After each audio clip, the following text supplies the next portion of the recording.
Hello, everyone. How are you doing?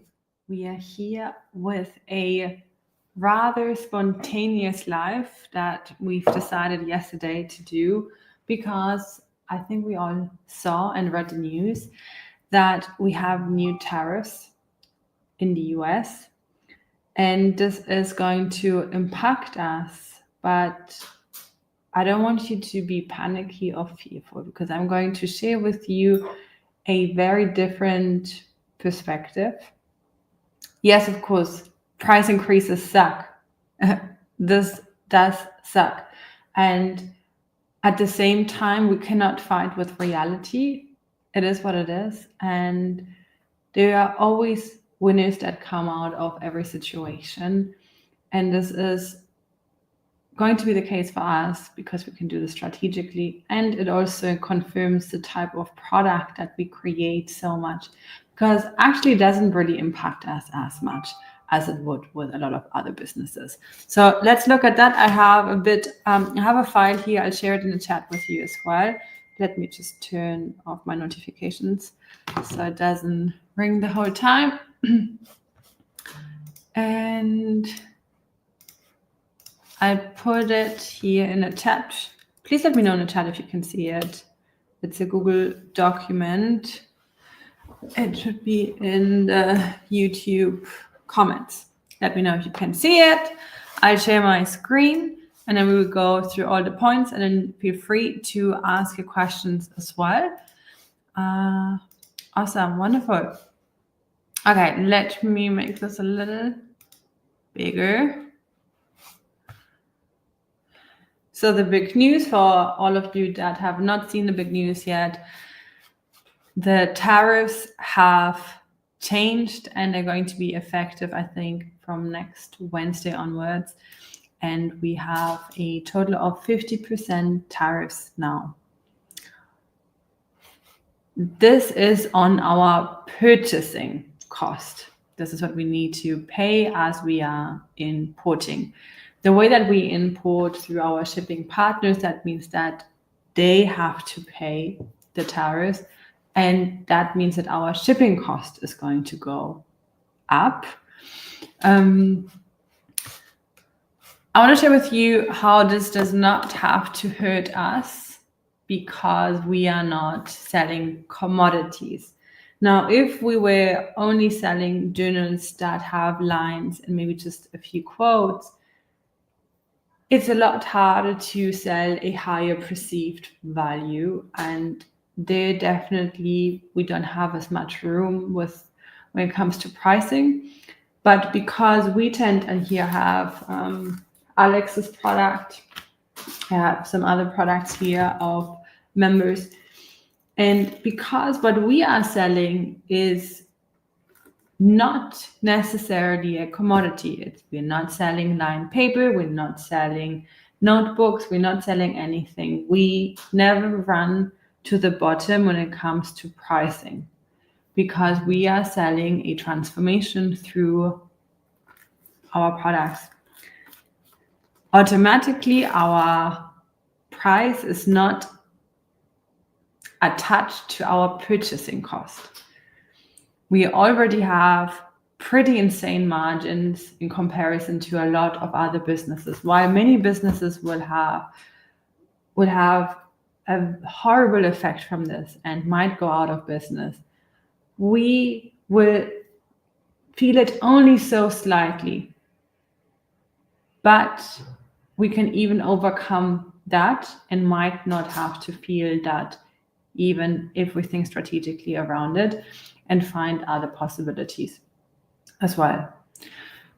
Now let's look at why this might be an advantage. One thing that we've noticed, especially on Amazon lately, is that lots of these very cheap knockoff products are coming on the market. Some manufacturers, I think, some companies that sell guided products, especially this year we've seen, and last year we've seen quite a few of them come up, and they sell them for $7 or $9 and things like that. That won't be possible as much in the future as it is now. Although I suspect that they will be playing their tricks, because you're only paying the tariffs on whatever price you are saying your product cost, right? So a lot of these Chinese sellers will just say, well, this product only costs 20 cents. And then they barely pay any tariffs, right? Like there will be lots of people that will play games here, and it won't really affect them as much. But still, we will find that some cheaper ones will definitely be increasing their prices, and there will be like an overall price increase, which is bad for the end user, I would say. I think in many cases we don't necessarily have to raise our price. We can, so slightly, but I don't think it's really that necessary to raise the price. But it is a possibility. It's going to be important for your next product to be very price conscious. If a journal costs around $2.50, which many of the members here have, what were some commonalities? It's size. It's usually a 5 size. Anytime you go into a bigger size, you will pay more without necessarily adding perceived value. Because when someone is going on Amazon, am I not sharing this tab? No, I am. For a moment I had like a little freak. What was I saying? On Amazon. Yeah, on Amazon, if someone is scrolling, unless they read through the title and really pay attention, they won't even notice what size your product is necessarily, unless it's very obvious. If a bigger size does not really help with the final outcome of your product, I recommend don't necessarily get a bigger size product. If adding color to the product does not necessarily really increase the perceived value, keep it black and white. Black and white journals can look extremely high end. And these are like little things that we can do to have the same product ideas that we had in our mind still come to life without having any impact from the tariff side necessarily, and still being able to have exactly the same price that we were intending. Here we have an estimated calculation with the tariff, with the shipping cost. I'm going to talk about shipping costs in a moment. Our landed cost, our Amazon fees, selling price, and then if we have ads, how much we are spending on ads, and then what our possible profit is, and we still can be above 200% on investment.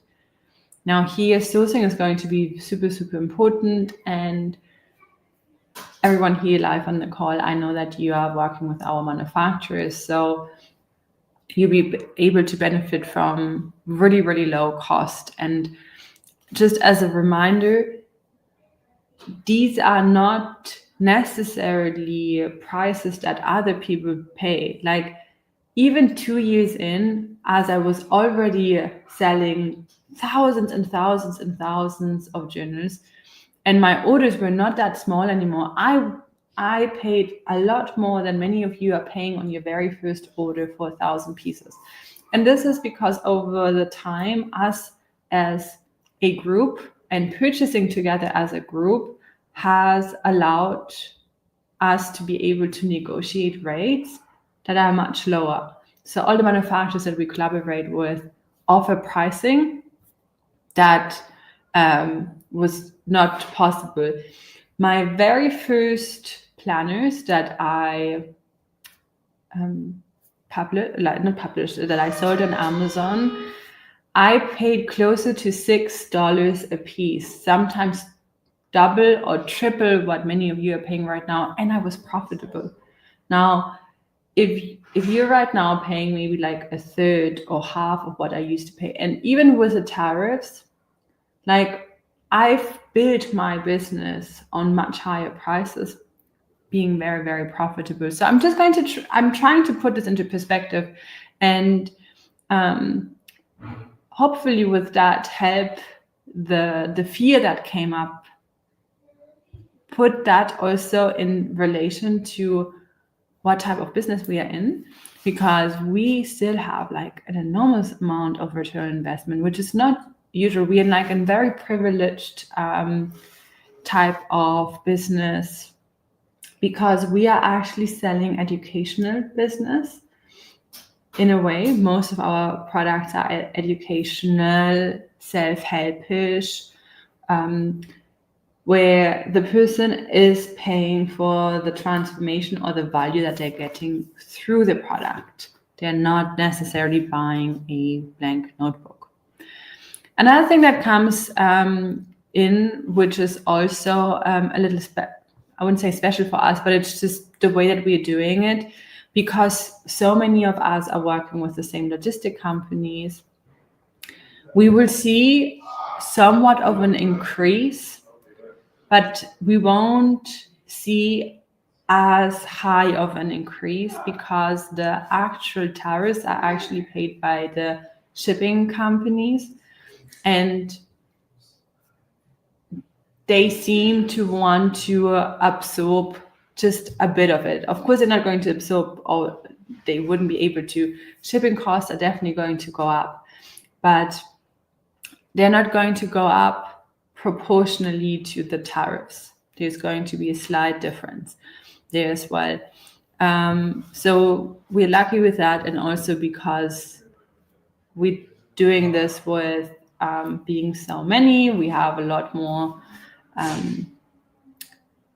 If you put it this way, it's in the interest of the shipping companies to be able to find ways to make it possible for the clients as well to be able to ship continuously as well.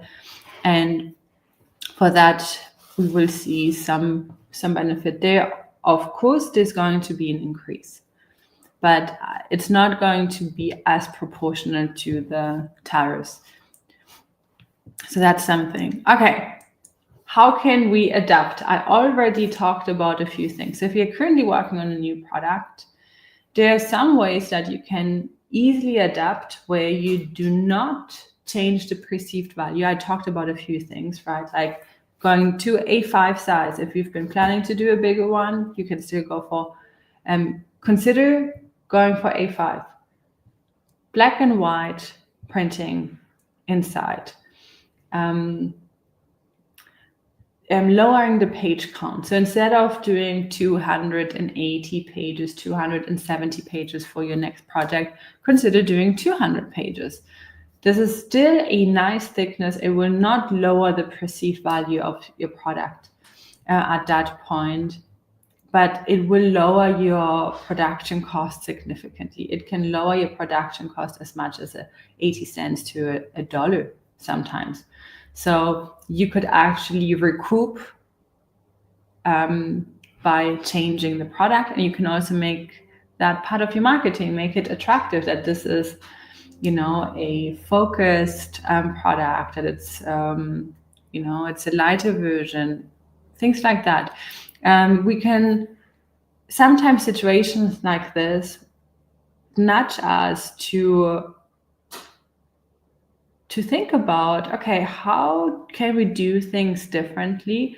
And I've been thinking about this a lot, and it's so curious, because I've been thinking about creating journals and planners that are not as thick, because I used to always be beyond the 250 pages, 290 pages, even up to 300 pages.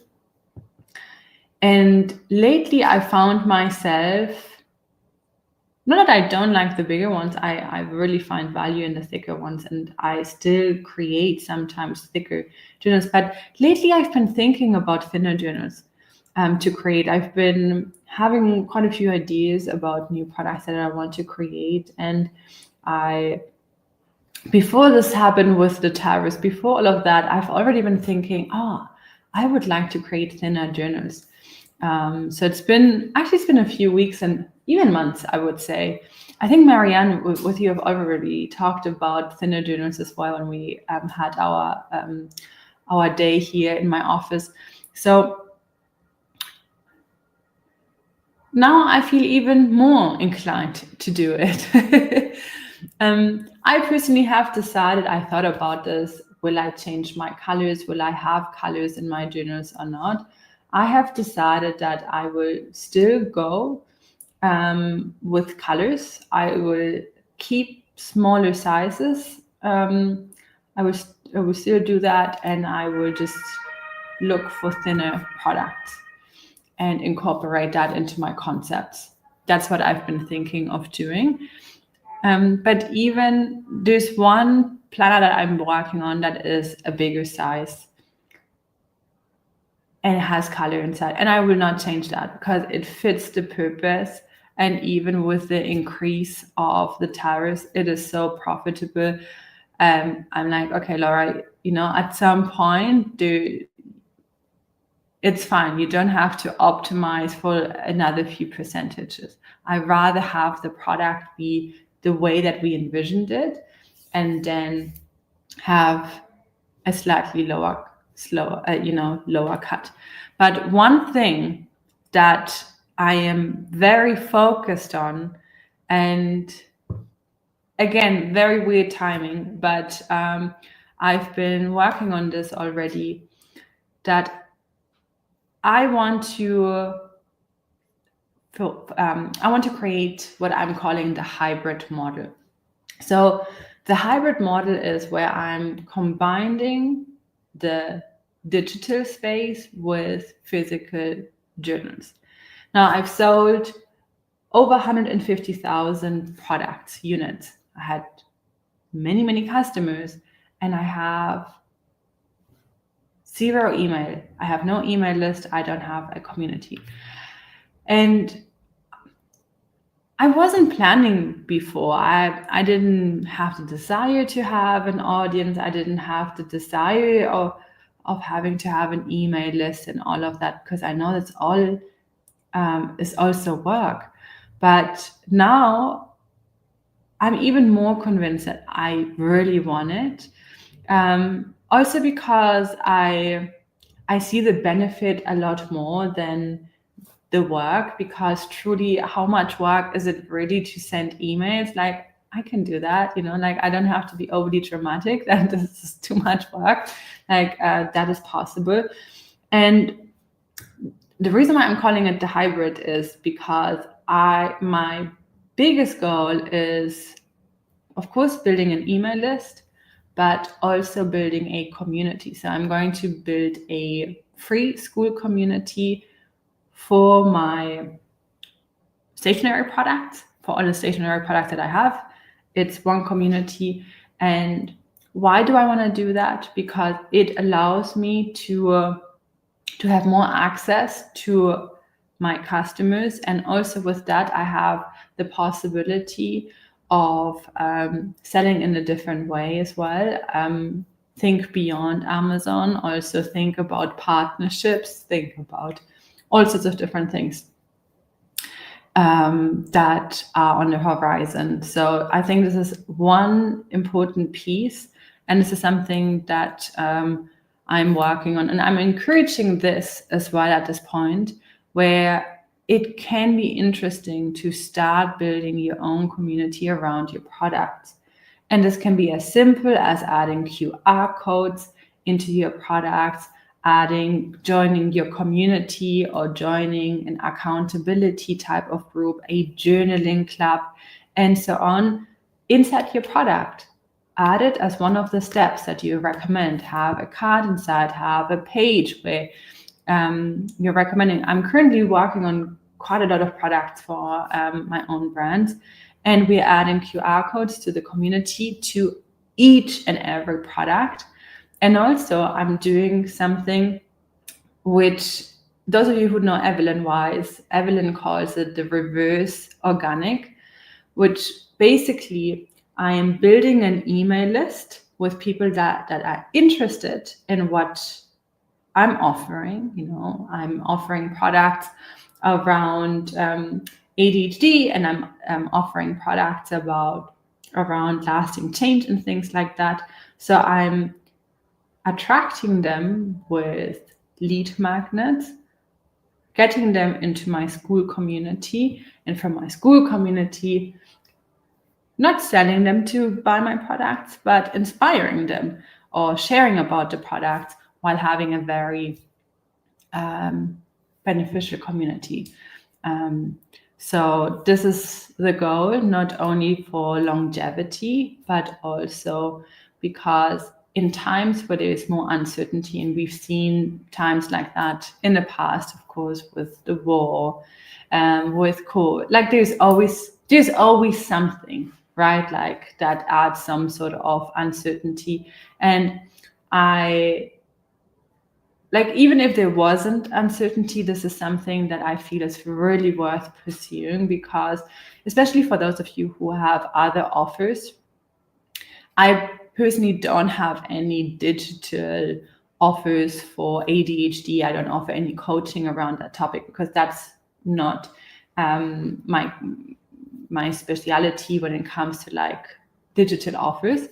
But I can definitely think of things that I could add on later on as well. And for me, the building that audience and that community space, I find that is very, very valuable from that perspective as well. So that's something that I would encourage you to think about as well, as something that can be interesting to add.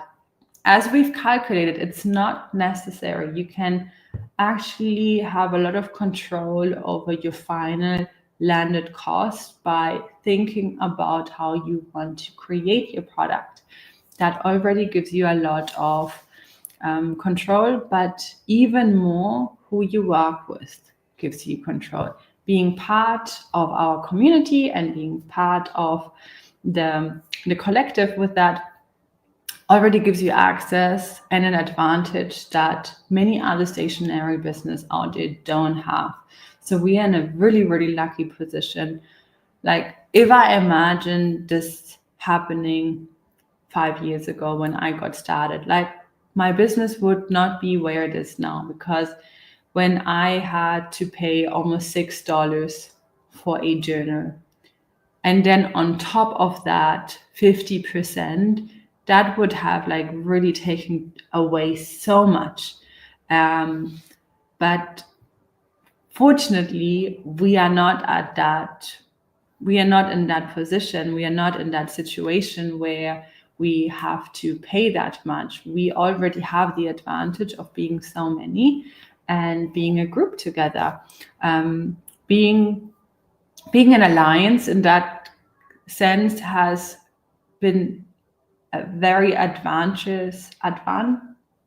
big advantage in this situation where our pricing is already so much better than most stationaries out there, except the big ones. The big ones have similar pricing to us, but all of the other ones that are starting out or newer, or even if they've been there for a few years, they will not have nearly the prices that we are paying. So they will be really hit badly, while we still can benefit from like really crazy profit margins that others can't. So let me see what your questions are. I've not been able to see the chat, so let me look at that.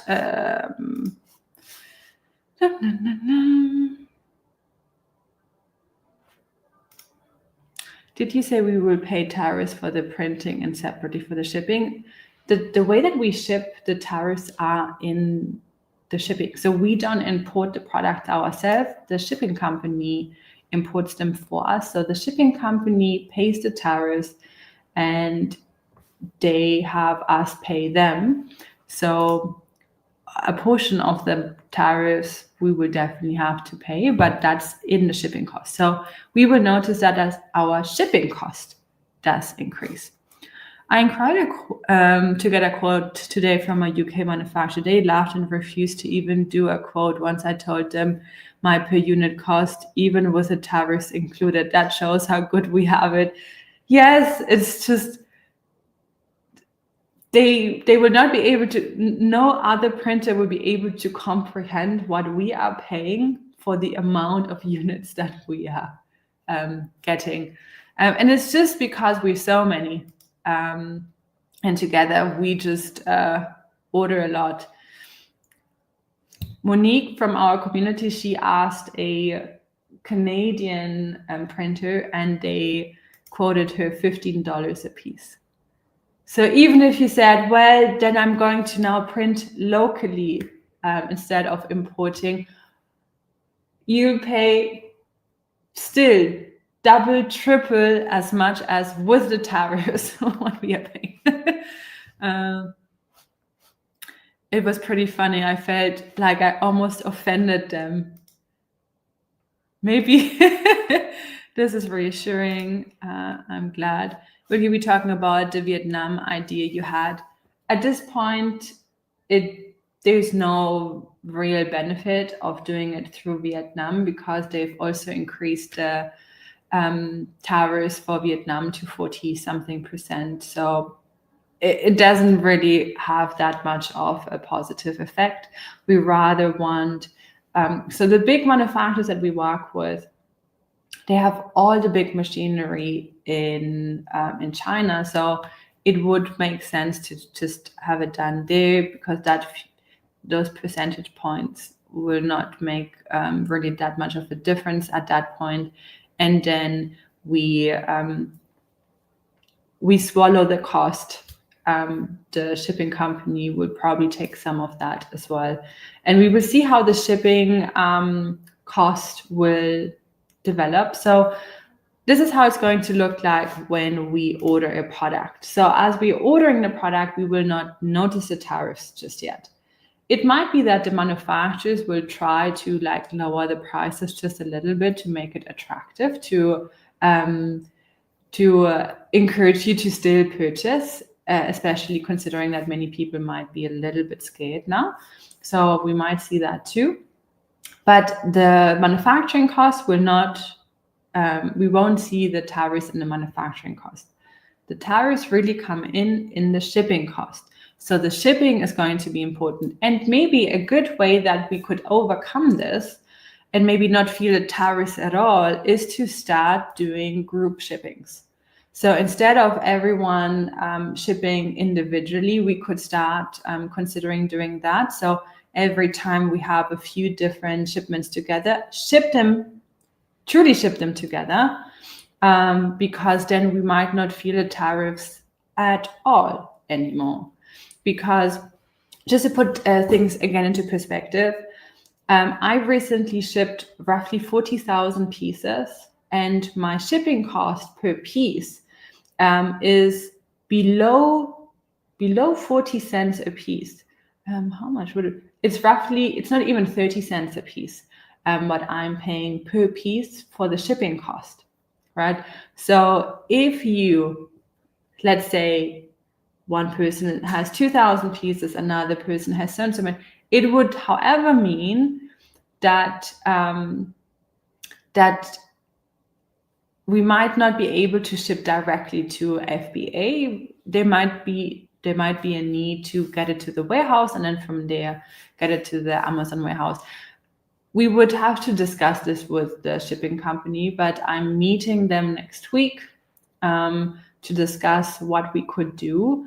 Because if we do group shipments, then we don't feel it at all. Because then even if you pay the tariffs, you would pay just as much as you did before, because the cost is spread out.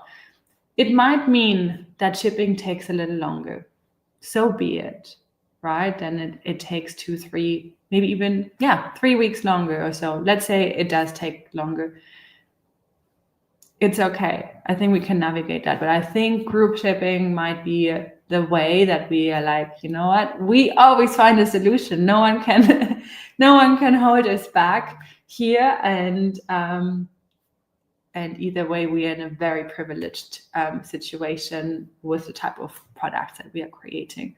So moving forward, creating products that are focused on transformation, on the value of the content. That's always going to be our biggest value add. We're still going to focus on having beautiful covers. Everything needs to look great. We don't always have to have the big products. It can be also smaller products, and it can be thinner. We can have so much control over how we what we want to change and what we want to keep to have an effect on the pricing. And truly, we could keep everything the same way we've done before by just doing group shipping, and we'll see what the manufacturers will say. The shipping company will say here. This would probably work the best if you are manufacturing at the same time. So manufacturing groups. So we will possibly be able to do this like group 2, group 3, group 4, and then manufacturing at the same time, shipping at the same time, and then with that, like, we are good. That's the power of being a group, and that's the power of not doing it alone, because we can work on solutions. We have leverages that a single company does not have, but because we are many, we have those leverages. So yeah, I hope that this answered the questions and all that. This is why I love women in business working together to rise. All ships versus competition. I love it. Yes. Oh, I get goosebumps. That's exactly what we want to do. We believe in win-win-win, right? Like, we don't compete with each other. We really support each other. And anyway, we all have our own flavors and our own perspectives, even if we're in the same niche. Having both products or 3 or 4 products in the same niche does not harm each other. We're just growing the market, and we are offering different flavors for different groups of people that want different flavors out there. Wonderful. Thank you, ladies. I'm going to get ready. I had like all these plans for our launch party, which is happening in just 40 minutes. So I still need to get ready. I'll see you in 40 minutes. Here's already evening, so I can have a little drink, and I will have a little drink for our launch party. And then we can go into celebrating and knowing that the tariffs are not going to harm us, and we are all good, and we now can just go into celebration. So I see you in roughly 20 minutes on the Zoom link. It's in our calendar, and then we'll celebrate some launches. See you. Thank you. Bye.